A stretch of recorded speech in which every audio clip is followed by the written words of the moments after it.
Herkese salam. Bugün bizimle olacak Arzu Cəfər var. Hoş gəlmisiniz Arzu xanım. Sizi burada görməkdən şadıq. Sağ olun, təşəkkür edirəm dəvətiniz üçün. Siz çox sağ olun.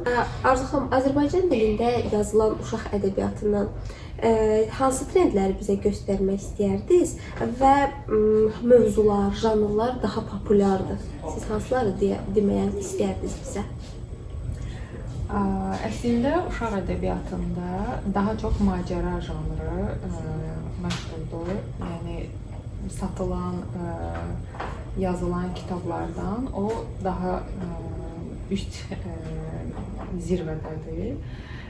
Çünki uşaqlar özləri də həm fantaziyaları güclüdür. Yəni böyüklərə nisbətən onlar daha hərəkətli, daha macəralı hadisələri xoşlayırlar. Ona görə sanki özlərini də o macəranın içində hiss edirlər deyə macəra janrına daha çox üstünlük verilir.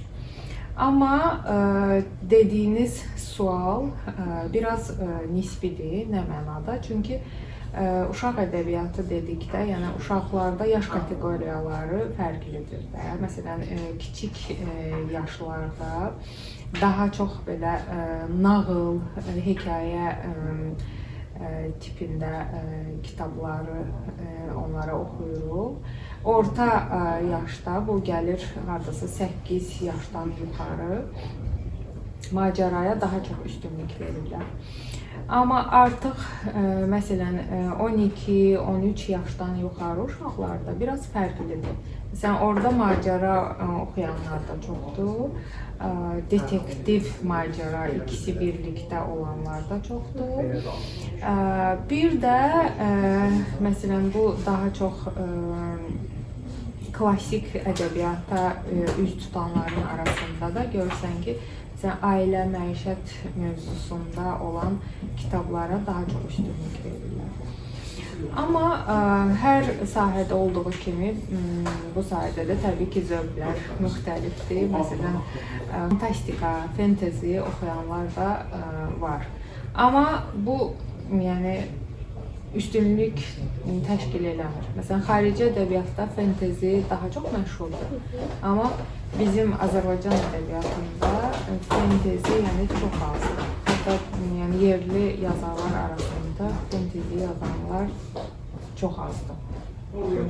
Bu qeyd elədiyiniz trendlər hansı ki oxucu maraqlarını eksiltdirir, yəni yerli oxucu marağını eksiltdirir, yoxsa burada xarici təsirlər də özünü göstərir? Əslində xarici təsirlər çoxdur. Yəni bunlar elə ikisi bir-birini tamamlayır. Məsələn, xarici kitablar haqqında uşaqlar məlumat toplayır, onu axtarırlar və axtardıqları üçün, məsələn, xarici dildən tərcümələri də hansı janra üstünlük verilirsə, bu zaman yerli yazıcılar da ona baxır və görürlər ki, məsələn, tutaq ki, macəra daha çox oxunur, onlar da macəra yazmağa üstünlük verirlər. Amma bəzən də olur ki, məsələn, yerli yazıcıdır, heç yəni özünün içindən gələn nədirsə, onu yazır. Uşaqların istəyini nəzərə almır və bu zaman artıq paradoks yaranır da, yəni istəklər və tələblər bir-birini tamamlamayanda təbii ki, bu da biraz qarşılıq yaradır.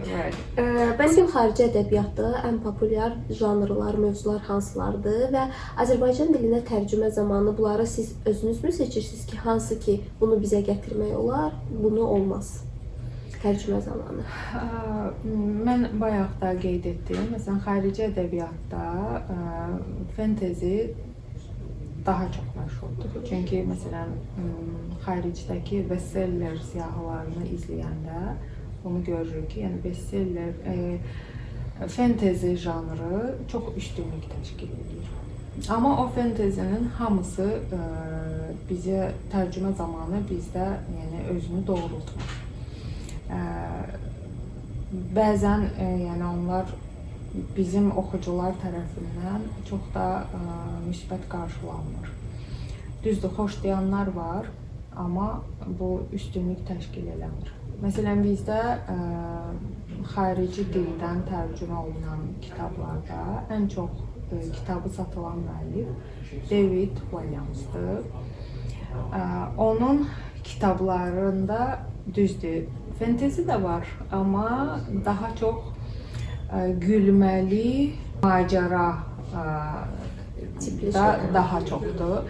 Bəli, onun məsələn kitablarını təkrar oxucular bizdən istəyirlər. Bu kitablardan məsələn İfritə diş həkimi, Dəhşətli Bibi, yəni adından da görürsüz də, yəni belə maraq doğurur.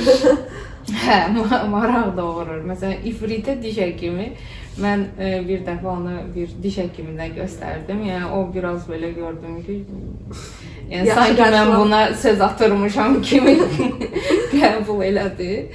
Amma yəni sonra izah edəndə ki, bu kitabda nədən bəhs olunur, özünə də maraqlı gəldi, özü də aldı, oxudu.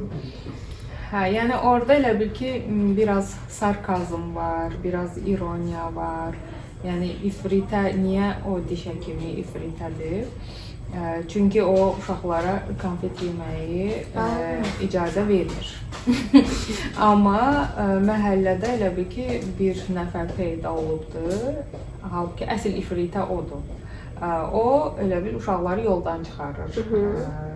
Şirniyyatlar yeməyə, konfetlər yeməyə, nə bilim, yəni orada elə bil onların ikisinin arasında bir növ mübarizə gedir. Bizim uşaq ədəbiyyatında siz nə cür nümunələr göstərmək istərdiniz və yaxud ən yaxşı alınması üçün nə kimi şeylər görmək istərdiniz ki, bu həqiqətən də uşaq ədəbiyyatında vacibdir? Bizə uşaq ədəbiyyatında yəni xüsusi bir mövzular var ki, yəni o çox da işlənməyibdir. Məsələn, uşaqların ədalətli olmağı məsələsi. Yəni bu mövzunu elə bil ki, mən çox istəyərdim ki, bizim uşaq ədəbiyyatında olsun. Yəni adil olmaq üçün, ədalətli olmaq üçün nələr olmalıdır. Amma bunu məsələn sən bu cür hərəkət eləməlisən, bu cür hərəkət eləməlisən, yox. Yəni hekayələrin içində yəni bu göstərilməli. Bəli, yəni mesaj kimi verilməlidir. Amma eyni zamanda da elə bil ki, hekayə özü müasir olmalıdır. Nə bilim, uşaq onu oxuyarkən özündən nəsə görməlidir orada. Yəni hekayə mesaj yaxşıdır, amma hekayə özü darıxdırıcıdırsa bu zaman oxumur. Yəni onlar hər ikisi bir-birini tamamlamalıdır. Həm hekayə maraqlı olmalıdır, həm də mesaj, yəni önəmli bir mesaj olmalıdır ki, sən o vermək istədiyin mesajı verə biləsən. Yəni o adama çatsın. Məsələn, sən mesajı göndərdin, o yolda qaldı və yaxud yerinə çatmadısa, onun mənası olmur. Və yaxud məsələn ekoloji maariflənmə mövzusu. Yəni bu da çox vacib bir mövzudur, olmalıdır. Bundan başqa məsələn bizim çox yaxşı işlər görmüş şəxsiyyətlərimiz var. Hansıları ki, məsələn biz tanıyırıq onun gördüyü işləri. Misal üçün, hansısa bir heykəltaraşın heykəlini görürük, amma bilmirik ki, o heykəltaraş kimdir. O necə olub, o cür belə məşhur bir iş ortaya çıxarıbdır. Yəni, mənə elə gəlir ki, o heykəlin özündən çox, o heykəltaraşı da öyrənmək lazımdır ki, onun o bioqrafiyasını, həyatını, bu bir növ elə bil bizim uşaqlar üçün yaxşı bir yol göstəricisi olsun, yaxşı bir motivasiya olsun, stimul olsun ki, yəni sən istəsən, hər şey eləyə bilərsən. Əsas odur ki, bunu istəyəsən, qarşına məqsəd qoyasan, o məqsədin dalınca getməyi bacarasan.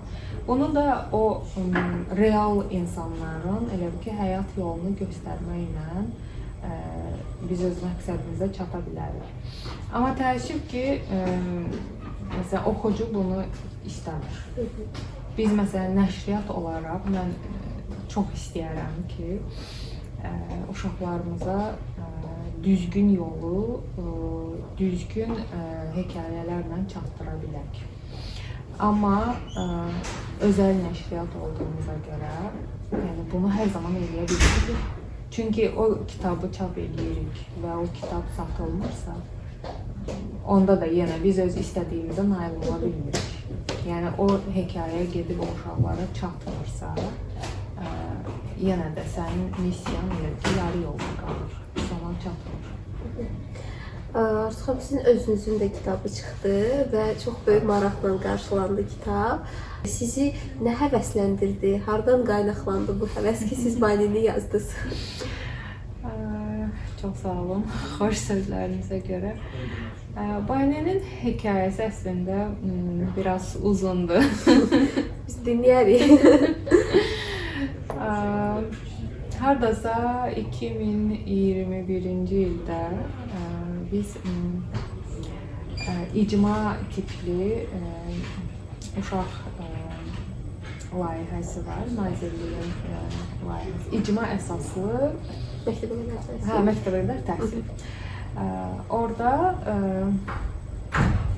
onlar elə bil bizim kitablarımız əsasında filmlər, yəni ki, qısa metrajlı nağıl bağı layihəsi var idi. Filmlər hazırlayırdılar. Və biz Üç Almanın bir neçə kitabını onlara icazə verdik ki, onların əsasında o filmlər hazırlasınlar. Həmin vaxt tələb belə idi ki, orada sadəcə xarici ədəbiyyat olmasın, eyni zamanda yerli ədəbiyyat olsun.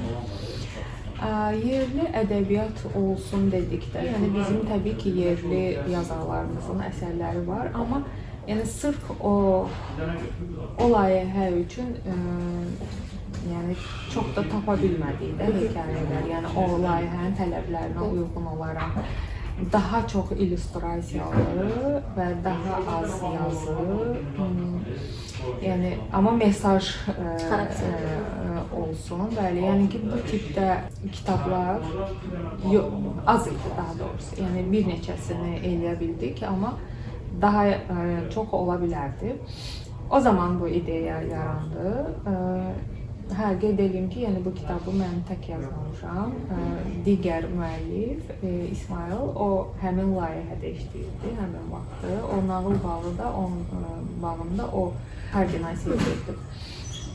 O zaman İsmail'la biz dedik ki, bəs bəlkə özümüz nəsə bir şey, nəsə yazaq.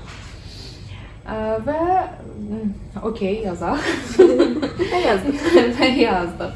Yazdıq, sadəcə həmin vaxt elə bil o layihədə, həmin o filmlərin çəkilişi dayandı. Bizdə də illüstrasiyaların çəkilməsi biraz uzandı. Sonra qaldı bu. Yəni kitab halında biz bunu çıxartmadıq. Əslində yəni istək orada elə bil ki, o filmin çəkilməsi idi onun əsasında. Ona çatdıra bilmədik və qaldı. Sonra aradan müəyyən bir müddət keçəndən sonra başladıq, illüstrasiyaları bitirdik. İllüstrasiya məsələsində də biraz proses uzandı. Uzandı, nə bilim, axırı gəldi 2025-ci ildə biz bu kitabı çap elədik. İlk dəfə satışa beynəlxalq kitab sərgisindən biraz əvvəl satışa çıxdı. Yəni bəli, maraqla qarşılandı. Düzdür, mən heç vaxt özümü nə mən, nə İsmail, yəni ki, biz özümüzü uşaq yazıcısı və yaxud da ümumiyyətlə yazıcı, müəllif kimi görməmişik. Düzdür, mən əvvəllər də yazmışam, amma heç vaxt onu necə deyilir, çap edeyim, kitab kimi ortaya çıxarım. Yəni belə bir istəyim olmayıbdı. Yenə də var, yenə də hekayələr var. Baninin hətta davamı var. Yəni davamı bilmirəm, oxuculardan asılıdır. Əgər tələb olarsa, davamını çap eləyərik. Amma o iddia heç vaxt olmayıb ki, mən uşaq yazıcısıyam, mən müəllifəm, yəni bu iddia olmayıb. Amma necə deyim, bir növ bəlkə də bir nümunə kimi eləmək istədim. Çünki bizim yazıcılar, bizim uşaq müəllifləri arasında, yəni yazmaq istəyən, o cür tanınmaq istəyən şəxslər çoxdur. Amma biraz elədir ki, orada da yenə o həm illüstrasiyalı kitablar məsələsində biraz yəni tam da o beynəlxalq standartlara uyğun alınmır. Yəni orada elə bil biraz qırılma yaranır da. Eləsi olur ki, yazıları çox olur. Ona illüstrasiya çatdırmaq mümkün deyil. Və yazını da qısaldanda istəmirlər qısalsın, yəni istəyirlər ki, çox olsun. Amma məsələn bizim kitabı yəqin ki siz vərəqləmisiniz və orada əslində yazılmalı çox şey ola bilər. Amma yazılmalı şeylərin elə bil ki hamısını biz illüstrasiyada göstərməyə çalışırıq. Hətta bəzi sözlər var idi ki, orada yazılmışdı. İllüstrator da ona baxıb çəkmişdi. Sonradan gördük ki, artıq o illüstrasiyada var, o yazıları çıxartdıq. Yəni o belə əsas o hissələr qaldı da, hansı ki, yəni o deyiləsi sözlər. Bəli, deyiləsi sözlər. Yəni artıq o təsvirlər illüstrasiyada var idi deyə onu uzatmaq istəmədik. Çünki məsələn xarici janr, bu picture book janrı, yəni bu bizdə əvvəl olmayıb da heç vaxt. Yəni picture book o deməkdir ki, hekayə elə şəkillə izah olunmalıdır. Uşaq çünki ancaq şəklə baxır. Uşaq yazını oxumur. O yazını elə bil ki, valideyn oxuyur. Dinləyir. Uşaq dinləyir. Artıq orada uşağın istəyinə əsasən valideyn öz fantaziyasından istifadə etməlidir. Yəni bu tək valideyn yox, eyni zamanda bağça müəllimləri və yaxud ibtidai sinif müəllimlərinə də aiddir. Yəni hər şey yazıldığı kimi oxunmamalıdır. Yəni auditoriyadan asılı olaraq o müəyyən şeyləri artırmaq da olar, azaltmaq da olar. Arzu xanım, sizcə bizim yerli müəlliflər üçün yazmaq üçün motivasiya nədir? Məşhur olmaq, yoxsa öz fikirlərini, ideyalarını irəli sürmək? Maraqlı sualdır. Məncə hər ikisi var. Yəni ola bilər bəzi müəlliflər məşhur olmaq üçün yazırlar. Yəni ki, o mümkündür. Çünki məsələn kitabı çıxan şəxslər var ki, onlar əslində müəllif deyillər. Amma tam da məşhur olmaq yox, yəni müəyyən bir dövr var idi ki, Azərbaycanda insanlar elə bil maddi baxımdan elə bil ki, çox aşağı idi vəziyyət. Həmin o dövrdə elə bil müəyyən bir moment oldu ki, kitabdan tam uzaqlaşmaq yox, amma yəni kitab ikinci plana keçmişdi. Çünki insanlar üçün əsas məsələ həyatda qalmaq idi, yaşamaq idi, çörək tapmaq idi. Çünki o müharibə dövründə, yəni biz onları yaşadıq. Ondan sonra amma yenidən elə bil ki, kitab oxumaq artıq bir növ dəbə çevrildi. Yəni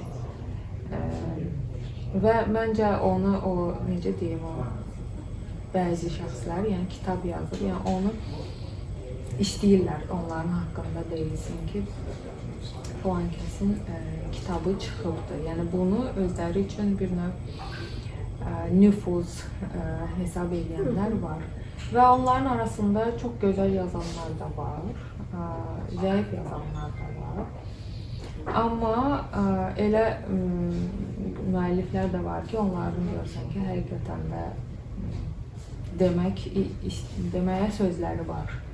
Bunu məncə daha təkcə uşaq müəlliflərinə yox, hər ikisinə aid etmək olar.